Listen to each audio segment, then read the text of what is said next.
အားလုံးပဲမင်္ဂလာပါကျမနှင်းသစင်ပါ Word of ပညာရေးနဲ့ပတ်သက်ပြီးတော့ကျမဒီတလောက်မျှဝေသွားဖို့ရှိပါတယ်ရှင်ဒီနေ့ပြောပြမယ့်အကြောင်းအရာလေးက rhythm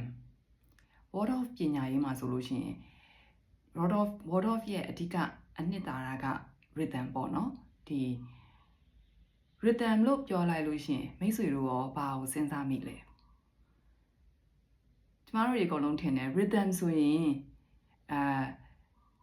တချင်းတွေမှာပဲရှိတယ် music တွေမှာပဲရှိတယ်လို့တော်တော်များများကထင်ကြတယ်ပေါ့နော်တကယ်တော့ rhythm ဆိုတာကကျမတို့စီမှာလည်းရှိတယ်တဘာဝထဲမှာလည်းရှိတယ်ဥပမာအဖြစ်တဘာဝထဲမှာဆိုရင်နေ့နဲ့ညဒါဒီလဲ rhythm တစ်ခုရာသီဥတုမှာဆိုရင်ကျမတို့မြန်မာပြည်ဆိုရင်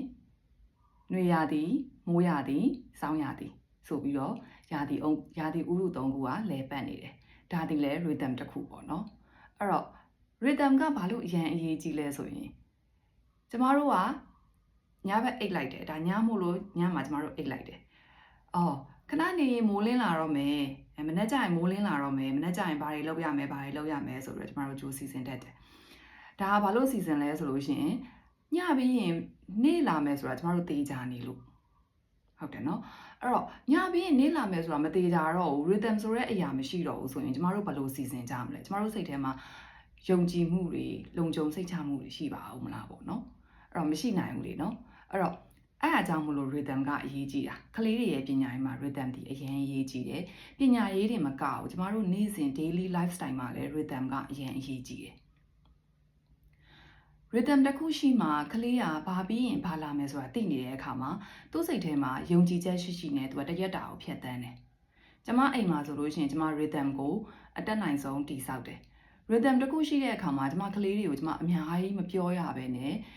အလုပ်တွေကအဆင်ပြေပြေနဲ့ပြီးသွားတယ်ပေါ့နော်။အဲ့တော့နောက်တစ်ခါကျမတို့ခန္ဓာကိုယ်ကိုကြည့်မယ်။ကျမတို့ခန္ဓာကိုယ်မှာလည်း rhythm ရှိရနော်။ကျမတို့မွေးကလေးကအသက်ရှူတယ်အသက်ရှူထုတ်တယ်ရှူသွင်းတယ်ရှူထုတ်တယ် exhale inhale breathing in breathing out ဒါဒီလေ a kind of rhythm actually is ဒါအရန်ကိုအရေးကြီးတဲ့ rhythm တစ်ခုဖြစ်တယ် word of မှာဆိုရင်ဒီ rhythm ကိုသုံးပြီးတော့ lesson plan တွေကိုဆွဲတာဖြစ်တယ်နောက်တစ်ခုကကျမတို့ရဲ့နှလုံးခုန်တဲ့ heartbeats ပေါ့နော်ဒီနှလုံးခုန်ချက်ပေါ့နှလုံးခုန်နေဆိုလဲsystole diastole ဆိုလို့ရှိရင်ဒါဒီလဲ rhythm မှန်နေမှာလူတွေကယောဂကင်းတယ် rhythm မမှန်ဘူးနှလုံးခုန်ချက်မမှန်ဘူးဆိုရင်ယောဂတွေအများကြီးဖြစ်လာတယ်ဒါနှလုံးအဆုပ်ပြီးရင်အစာအိမ်မှာလဲ rhythm ရှိတယ်နော်အဲ့ဟာလေးကိုလေကျမလေးဒီ weight ချတဲ့အကြောင်းနဲ့ပတ်သက်တဲ့အထက်မှာကျွန်မထည့်ပြောပေးမယ်ပေါ့နော်ကျွန်မအဲ့ဟာလေးကိုထပ်ပြီးပြောပြချင်သေးတယ်တချို့တွေဝိတ်ချအရန်ခတ်နေတယ်ရေလုံးပြုတ်တွေစားမှဝိတ်ချရဲဆိုတာမဟုတ်ဘူးပေါ့နော်ဒါဒီနေ့ကတော့ကျွန်မ